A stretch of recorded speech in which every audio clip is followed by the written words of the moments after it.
तर मंत्री नितेश राणे यांच्या मागे बोलवता धनी कोण? राणेंच्या मागे संघटना असून संघटनेच्या माध्यमातून राज्यात वातावरण खराब केलं जात आहे असा गंभीर आरोप भास्कर जाधव यांनी केला आहे. कॉमस्कोर नुसार आता isakal.com आहे देशातील नंबर 1 ची मराठी न्यूज वेबसाईट. प्रत्येक अपडेटसाठी isakal.com ला नक्की भेट द्या.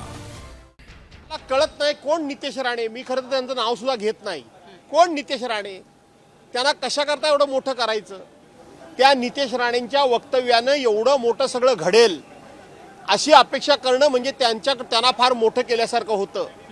ह्या नितेश राणेच्या पाठीमागे बोलवता धनी कोण आहे? ते मग सरकार असताना, ते सरकारमध्ये असताना ते असं बोलू कसं शकतात?